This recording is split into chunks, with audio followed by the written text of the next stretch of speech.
तो जय श्री राम मेरे प्यारे साथियों, कैसे हो आप सभी लोग। आई होप कि आप सभी लोग बहुत अच्छे होंगे। दोस्तों, भारतीय डाक विभाग की अगर मैं बात करूंगा तो काफ़ी सारे बच्चे ऐसे हैं जो कि टेलीग्राम चैनल पे बार बार मैसेज कर रहे थे और फ़ोन करके भी पूछ रहे थे कि सर ये बताइए कि जीडीएस शेड्यूल सेकंड का 6वां मेरिट सूची कब जारी किया जाएगा। तो दोस्तों, आज की इस वीडियो में मैं आपको बताऊंगा कि जीडीएस शेड्यूल सेकंड का 6वां मेरिट सूची कब जारी किया जाएगा। उसके अलावा ये भी बताऊंगा दोस्तों कि 6वीं मेरिट सूची का एक्सपेक्टेड कट ऑफ जो है कितना जाने वाला है। सभी अलग अलग सर्कल मैंने यहाँ पे लिख रखे हैं जिसका कि कैटेगरी वाइज मैं आपको यहाँ पे एक्सपेक्टेड कट ऑफ बताने वाला हूँ। उसके अलावा ये भी बताऊंगा कि डॉक्यूमेंट वेरिफिकेशन में 50% से ज्यादा स्टूडेंट्स जो है रिजेक्ट क्यों हो जाते हैं, सबसे मेन रीजन क्या है। 4 सबसे बड़े रीजन मैं आपको बताऊंगा दोस्तों। और इस चीज को अगर आप लोग समझ लिए ना तो समझ लिए कि डॉक्यूमेंट वेरिफिकेशन में आपको किसी प्रकार की कोई भी प्रॉब्लम नहीं होगी। तो वीडियो को आप लोग बिल्कुल अंत तक वॉच कीजिएगा। और एक ही रिक्वेस्ट करना चाहता हूं कि चैनल पे अगर आप सभी लोग पहली बार या फिर नए होना तो प्लीज यार चैनल को जरूर सब्सक्राइब कीजिएगा इसी प्रकार के गवर्नमेंट जॉब के मोर अपडेट के लिए, क्योंकि आपका एक लाइक और एक सब्सक्राइब अंदर से बहुत मोटिवेट करता है आगे वीडियो बनाने के लिए। तो दोस्तों आइए बिना समय गवाए वीडियो को स्टार्ट करते हैं। मैं बात कर रहा हूं भारतीय डाक विभाग में जो शेड्यूल सेकंड की वैकेंसी आई थी 30,041 पोस्ट पे, उसके 6वें मेरिट लिस्ट के रिगार्डिंग में। देखिए 6वां मेरिट सूची कब जारी किया जाएगा वो तो मैं अभी आपको आगे बताऊंगा। उससे पहले मैं आपको यह बता देना चाहता हूं कि डॉक्यूमेंट वेरिफिकेशन में आखिर इतने सारे बच्चे क्यों रिजेक्ट हो रहे हैं। दोस्तों मैं आपको बता रहा हूं, जो पिछली बार 5वीं मेरिट सूची जारी किया गया था ना शेड्यूल सेकंड की वैकेंसी का, तो उसमें 6400 से ज्यादा बच्चों का नाम आया था।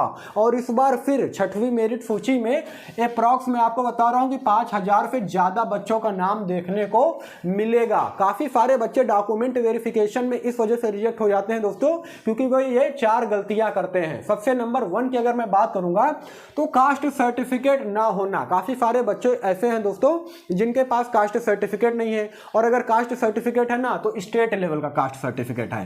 दोस्तों आपको मालूम होगा कि भारतीय डाक विभाग में जो कास्ट सर्टिफिकेट लगता है वो स्टेट सर्टिफिकेट ना लग करके आपका सेंट्रल लेवल का कास्ट सर्टिफिकेट लगता है, ठीक है ना। तो आपके पास सेंट्रल लेवल का कास्ट सर्टिफिकेट होना चाहिए, तब जाकर के आपका वो कास्ट सर्टिफिकेट मान्य होगा। और अगर आप जनरल कैटेगरी के अंतर्गत आते हो तो आपका किसी प्रकार का कोई कास्ट सर्टिफिकेट नहीं लगेगा। अगर आप ओबीसी, उसके अलावा ईडब्ल्यूएस, एससी, एसटी कैटेगरी से आते हो तभी आपका कास्ट सर्टिफिकेट यहाँ पे लगेगा, ठीक है ना, जो कि सेंट्रल लेवल का होना चाहिए। उसके अलावा दूसरे नंबर की अगर मैं बात करूंगा तो आधार कार्ड और मार्कशीट डिटेल में मिसमैच होने की वजह से डॉक्यूमेंट वेरिफिकेशन में बच्चे फेल हो जा रहे हैं। दोस्तों मैंने काफी सारे ऐसे स्टूडेंट को देखा है जिनके कि आधार कार्ड में नाम अलग है, 10th के मार्कशीट में अलग है। आधार कार्ड में डेट ऑफ बर्थ अलग है लेकिन 10th के मार्कशीट में डेट ऑफ बर्थ भी अलग है। फादर नेम में भी इसी प्रकार से गलती किए हैं, जिसकी वजह से डॉक्यूमेंट वेरिफिकेशन में वहां पे बहुत सारी दिक्कतें का सामना करना पड़ता है। देखिए डॉक्यूमेंट वेरिफिकेशन को आप लोग बिल्कुल हल्के में मत लीजिए, ठीक है ना। वहां पे अगर माइनर से माइनर मिस्टेक अगर आपके सर्टिफिकेट में या कोई डॉक्यूमेंट्स में रहेगा ना तो आपको रिजेक्ट कर दिया जाएगा। आप वहां पे चाहे जितने हाथ पैर जोड़ लो कुछ भी होने वाला नहीं है। इसलिए मैं कह रहा हूं कि अभी आपके पास समय है, इस चीज को आप लोग सुधार कर लीजिए जिससे कि डॉक्यूमेंट वेरिफिकेशन में आप रिजेक्ट होने से बच सको, ठीक है।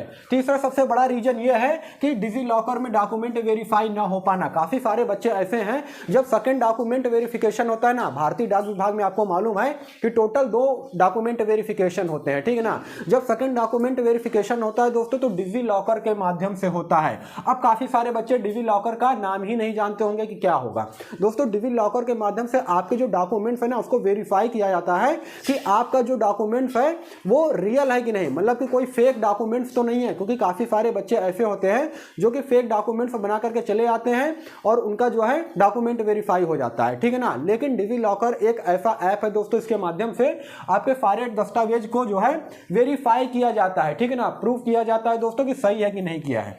उसके अलावा चौथे नंबर की अगर मैं बात करूंगा तो रॉन्ग इंफॉर्मेशन होने की वजह से काफी सारे बच्चे ऐसे हैं जो कि फॉर्म फिल करते समय ही रॉन्ग इंफॉर्मेशन डाल देते हैं, जिसकी वजह से वहां पे देखिए आपका एप्लीकेशन स्टेटस जो है वो भी चेक किया जाता है, ठीक है ना, कि आपने Aadhaar card number, father name, mother name, अपना नाम, उसके अलावा एड्रेस वगैरह सब कुछ सही से फिल किया है कि नहीं, जो सब्जेक्ट के मार्क्स हैं, परसेंटेज है वो सही से फिल किया है कि नहीं। काफी सारे बच्चे जो है रॉन्ग इन्फॉर्मेशन डाल देते हैं, इसकी वजह से भी डॉक्यूमेंट वेरिफिकेशन में फेल हो जाते हैं। तो यही 4 सबसे बड़े रीजन है दोस्तों, जिसकी वजह से 50% से ज़्यादा बच्चे जो है रिजेक्ट हो जाते हैं डॉक्यूमेंट वेरिफिकेशन में। आपको ये गलती बिल्कुल भी नहीं करनी है, ठीक है ना, इस चीज़ को आप लोग समझिएगा।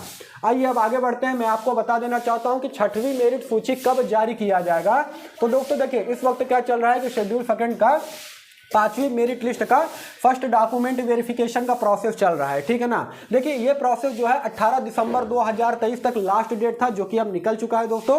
हालांकि इसमें 5 दिन का एक्स्ट्रा समय और दिया जाता है। वे बच्चे जो कि डीवी के लिए छूट जाते हैं ना, उनको ये 5 दिन का एक्स्ट्रा समय दिया जाता है। तो 18/5/23 यानी कि 23 दिसंबर 2023 5वीं मेरिट सूची का फर्स्ट डॉक्यूमेंट वेरिफिकेशन चलेगा। चीज़ों को आप लोग बिल्कुल ध्यान से समझिएगा, ठीक है ना। 23 दिसंबर 2023 तक फर्स्ट डॉक्यूमेंट वेरिफिकेशन चलेगा 5वीं मेरिट सूची के। उसके बाद क्या होगा दोस्तों कि 5वीं मेरिट सूची का सेकंड डॉक्यूमेंट वेरिफिकेशन स्टार्ट हो जाएगा, ठीक है ना।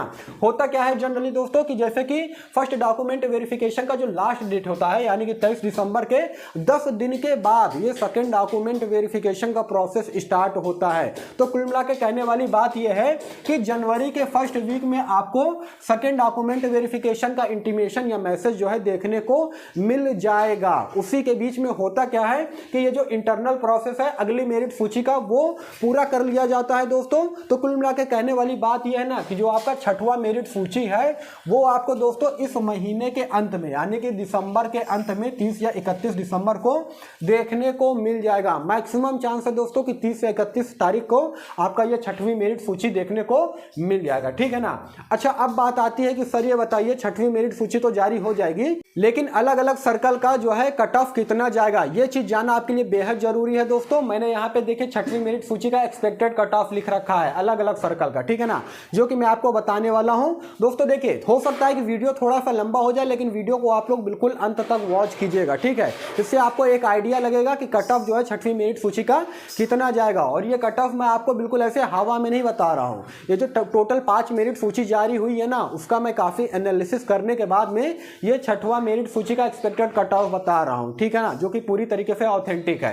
देखिए मध्य प्रदेश की अगर मैं बात करूंगा ना दोस्तों, तो अगर आप जनरल या फिर ओबीसी कैटेगरी के अंतर्गत आते हो तो आपका जो कट ऑफ रहेगा वो 90% प्लस जाएगा, ठीक है ना। 90 से लेकर के 92% या 93% का कट ऑफ आपको देखने को मिलेगा यूआर और ओबीसी का। उसके अलावा अगर आप SC ST कैटेगरी के अंतर्गत आते हो ना, तो दोस्तों ये कट ऑफ आपको 88 से लेकर के 90% के बीच में देखने को मिलेगा। हो सकता है किसी किसी डिवीजन में ये कट ऑफ और भी ज्यादा जा सके। जी हाँ दोस्तों, 95, 96 इस प्रकार से भी कट ऑफ जा सकता है, क्योंकि आपको मालूम है कि सभी डिवीजन का कट ऑफ सेम नहीं जाता है, ठीक है।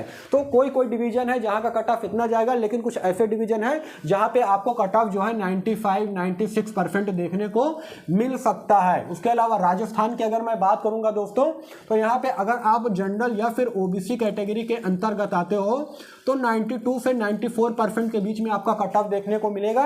उसके अलावा अगर SC ST कैटेगरी के अंतर्गत आते हो दोस्तों तो 90+% आपको कट ऑफ देखने को मिलेगा। देखिए दोस्तों, ये सब हिंदी भाषी क्षेत्र हैं, जो राजस्थान हो गया, मध्य प्रदेश, छत्तीसगढ़, उसके अलावा आंध्र प्रदेश हो गया, उत्तर प्रदेश, बिहार, झारखंड, ये सब ऐसे स्टेट है ना यहाँ पे कट ऑफ आपको हाई देखने को मिलेगा।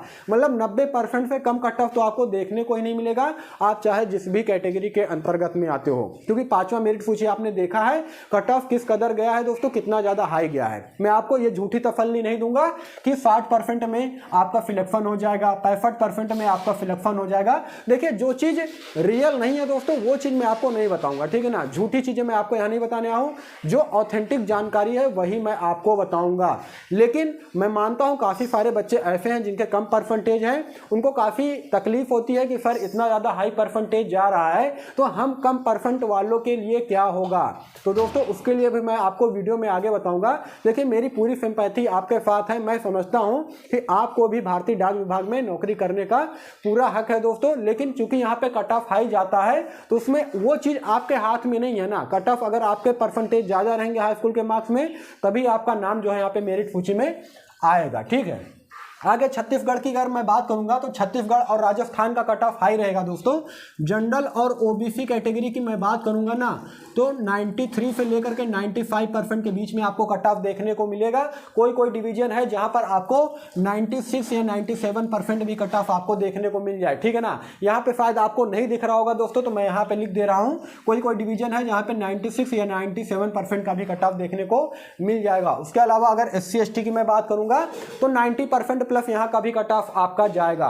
सबसे कम कट ऑफ स्टेट की अगर मैं बात करूंगा तो असम, नॉर्थ ईस्ट, महाराष्ट्र, गुजरात और उड़ीसा, ये 5 राज्य ऐसे हैं जहां पे सबसे कम कट ऑफ आपको देखने को मिलेगा।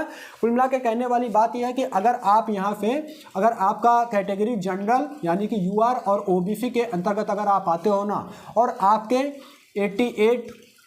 87% मार्क्स है, तो आपके मैक्सिमम चांस है दोस्तों कि असम से आपका सिलेक्शन हो जाए, ठीक है ना। उसके अलावा अगर आप SC ST कैटेगरी के अंतर्गत आते हो तो यहाँ पे बच्चों का सिलेक्शन जो होगा वो 85% में, 84% में भी सिलेक्शन देखने को मिलेगा। असम सर्कल की मैं बात कर रहा हूँ।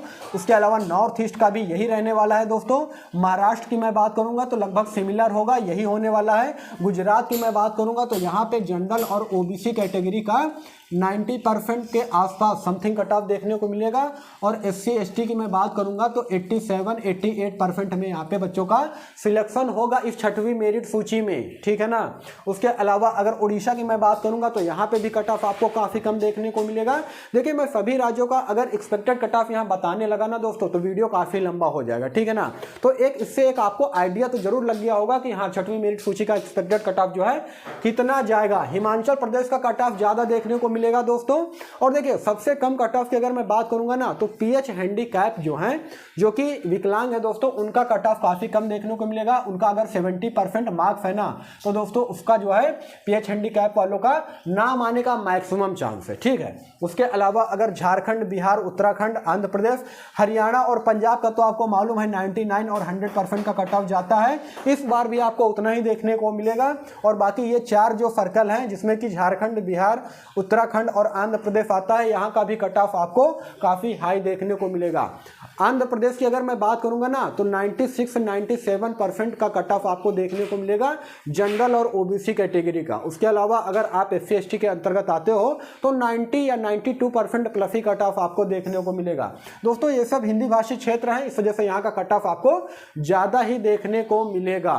तो दोस्तों, यही सारा सब कुछ जानकारी देना था। देखिए, इस मेरिट सूची के रिगार्डिंग में अगर आपका किसी प्रकार का कोई भी डाउट हो ना तो कमेंट सेक्शन आपका खुला है, आप कमेंट कर सकते हो, मैं उसका रिप्लाई भी दूंगा।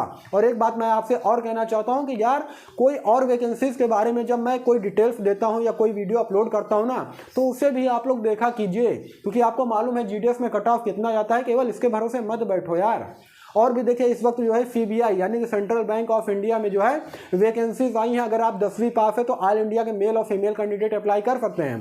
कल मैंने वीडियो अपलोड किया था, लेकिन पता नहीं आप लोग उन सब वीडियो को क्यों नहीं देखते हो। दोस्तों, मैं कहना चाहता हूं कि उस वीडियो को आप लोग देखिए और उसमें फॉर्म भी अप्लाई कीजिए यार। इतना अच्छा मौका आपको नहीं मिलेगा।